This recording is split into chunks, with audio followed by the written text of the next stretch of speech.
Thank you, Chairman Murkowski, and I so appreciate that we're having a hearing today on energy infrastructure. It's probably one of the most important and also complicated areas that we're going to try to deal with in energy legislation. The vast majority of our energy infrastructure in the U.S. is owned by private industry, and it is governed by a patchwork of federal, state, and local laws which collectively determine the level of investment this infrastructure attracts and the competitive conditions by which it is operated. When Secretary Moniz was here last month to talk about the quadrennial review, he made a very compelling case that we are at an energy crossroads. The dynamic and changing nature of our domestic resource mix, and not just expanded supplies of natural gas, but also the growth of distributed generation, is creating both new challenges and great opportunities. When you add extreme weather events and the changing climate variables, we need to consider resilience in our infrastructure investment, making sure that we also are making it part of a key energy security equation. In reviewing the status of our energy infrastructure, I believe the quadrennial review did us a service in mapping out some of the most pressing challenges and opportunities. Specifically, it recommended 5 major policies. 1, taking steps to bolster the resilience and reliability and safety and security of our infrastructure.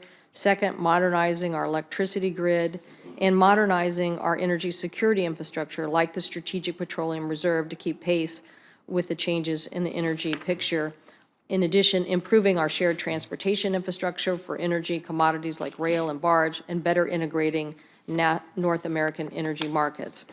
While looking at our agenda today, it's clear that senators across the board recognize that upgrading our grid infrastructure will enable the integration of new technologies that benefit our competitiveness and benefit consumers. And we have numerous bills dealing with grid modernization. This is because smart, targeted federal investment that basically cultivate a public-private partnership for research and development and demonstrate the pathways that we can move forward on new solutions. This is something I think that is uniquely to the U.S. economy, a huge economic opportunity. That's why it is required to generate the kind of trillions of dollars of private investment that would go along with the investments we would make to retrofit our energy infrastructure and keep pace with the 21st century economy and security.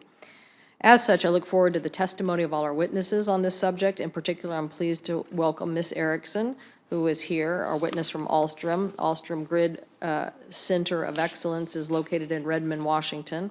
So they are a great story, and I look forward to hearing about them today.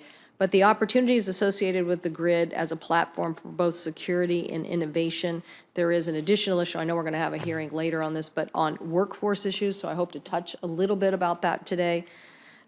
It's definitely got my attention that the energy industry is expected to add 1.5 million workers in the next 15 years, about 200,000 of them with computer science and math skills, and that's what the projection is. So making sure we have that energy workforce for tomorrow so we can take advantage of this huge investment opportunity, I think, is critically important.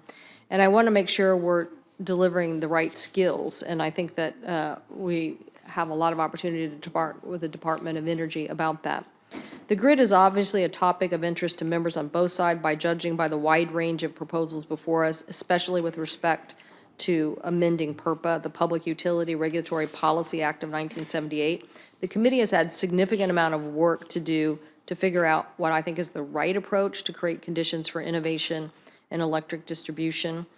Obviously, the topic goes hand in hand with what we want to do on cybersecurity, and Senators Risch and Heinrich have proposals which mirror legislation this committee has reported on 2 prior occasions.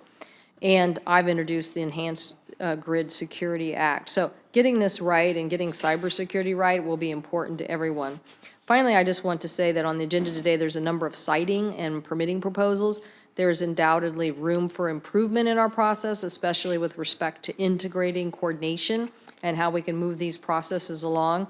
But we have a number of very significant policy suggestions before us, like creating additional federal authority for pipeline siting at FERC, making it easier to site pipelines in national parks, rewriting executive orders on cross-border infrastructure, and obviously things I don't support. And we have diametrically different approaches on electricity grid siting, and I think you remember this markup we had when we had a siting discussion before, I think it was in 2009.